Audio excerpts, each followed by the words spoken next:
The American government, the American leadership class, has been hijacked by truly evil people. No gas means no fertilizer, means no electricity, means no heating. And no fertilizer, of course, means no food. And this is the most evil thing that the United States has ever done. Good morning. How's Europe doing? Not so well today, I see. I woke up this morning to hear about how Nord Stream 2, the pipeline that goes from Russia to Germany through the Baltic, well, I heard that somebody sabotaged it. Yeah, and then within just a few hours after that, Nord Stream 1 also got sabotaged. This means that because of the sabotage, even if all of a sudden magically the Germans and the Russians got to be buddy-buddies, there is no way for Russia to send gas to Germany anymore. And that's off the table forever. The damage apparently is such that it's not going to be like a weekend job that they can fix it. Oh, no. Apparently it's going to be at least months, possibly years, before this can get fixed. It was sabotage, okay? There's never been something like this happen before in these pipelines. The only way to do this is to have an explosion underwater that punches a big old hole and wrecks the pipeline. And that's basically what appears to have happened in both of the pipelines within a 12 or 24-hour period. We have a murder mystery. Somebody killed the gas pipelines, and we have a room full of suspects. You got the Russians, you've got the Germans, you've got the Ukrainians, and you've got the Americans. As I understand it, these pipelines are so deep that you need submarines to actually be able to do this job of sabotage. You can't do it with divers, it's too deep. So you need a submarine to be able to do this damage, so why would the Russians do it? The Russians, they're the ones supplying the gas. They've got this tap, it's a little thing. I've seen pictures. Righty-tighty, lefty-loosey. And all they have to do is, righty-tighty, no more gas. Now, would the Ukrainians do it? Well, most definitely. They, in fact, are the ones who cut the flow of gas to Europe from Russia. Because remember, and don't let anybody fool you, when the special military operation started back in February, and all throughout the conflict, the Russians, Gazprom, kept on sending gas, dispatching gas through the pipelines that went through Ukraine for Gazprom's customers in Poland and Germany and further afield in Europe. And it was the Ukrainians who unilaterally shut down those pipelines. The Germans wouldn't do this sabotage. I don't even know if they have the submarines to do it. And so that leaves the Americans. They have the means and they have the motivation. If there's no Nord Stream 1 or 2, there is simply no way for gas, Russian gas, to flow to Europe for the foreseeable future. And that, of course, means that there is no way for Germany and Europe to make an agreement with Russia. The Europeans, they're not fools, or they're not total fools at least. They're going to realize that the Americans did it. Everybody's going to realize this. It's obvious. And so the Americans, in order, in some misguided way, to disincentivize the Europeans from ever negotiating a ceasefire with the Russians, they blew up this lifeline to Europe. I think that the Americans, in some idiotic and misguided sense, thought to themselves that if they blew up the pipeline, there would be no way for negotiations to happen between Europe and Russia. And they're going to use all of their social media allies and minions and whatnot to convince the world that the Russians did it. The Russians have no motivation to do this. None whatsoever. They have no need.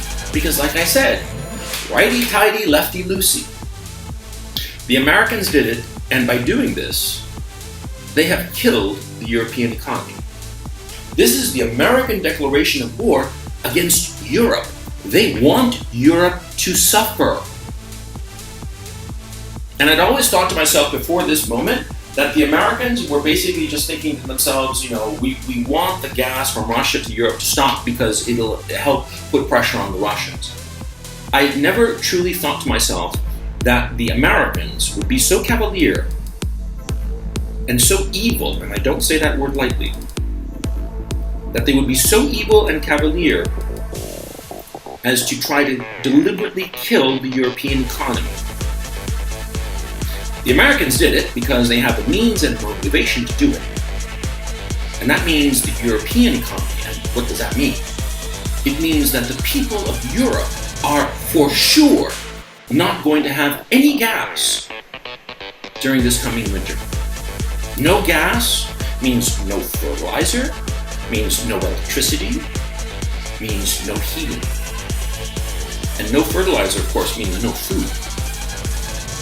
And this is the most evil thing that the United States has ever done. I mean, they are trying to deliberately kill an entire continent, the European continent.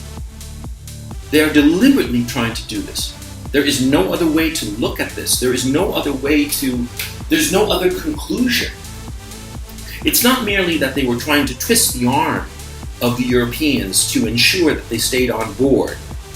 Well, it's not that they wanted to keep the Europeans from making some kind of arrangement with the Russians. No, they are trying to kill the Europeans. This is a declaration of war of the United States against the European people. And the EU, the European government, and the German government for that matter, they're all these minions, these little puppets of the Americans. And what was going on with the Meloni election, in Italy, where all of a sudden you have a right-wing government that comes into power, there's no question that the Italians, they're going to figure out a way to work with the Russians to solve their own energy problems. And that's what the Americans were afraid of, that the Germans would have a change of government or something like this, and they would reestablish ties with Russia, and the gas would flow once again, and so the German people would have heating, would have electricity, would have food. I used to think that it was like a conspiracy theory to think that the Americans wanted to keep the Germans in particular down. There's always been the saying that NATO was created to, scare the Russians, exalt the Americans, and keep the Germans down. I never really thought that. I never really believed it in my bones. Now I do. And now I realize that the Americans will stop at nothing to destroy all of their allies. Because what's really happening is that the global American empire is collapsing, and they are lashing out in all directions. And they are even hurting their own allies. The allies that they have in their back pocket, the Germans and the Europeans, man, they are doing everything that the Americans wanted, but that wasn't good enough. The real enemy for the Europeans are the Americans. The Americans want to destroy their continent. And you, American citizens, there isn't a fucking thing you can do about it. Your leadership isn't going to listen to anything that you fucking say. You're a fucking fascist, for crying out loud. So they're not going to listen to you. The American government, the American leadership class, has been hijacked by truly evil people who care nothing for the suffering of the German people or the Europeans generally. Because they realize that since the global American empire is collapsing, they want to pull down all of their allies along with them. It was an American declaration of war against the Europeans. Understand what's going on.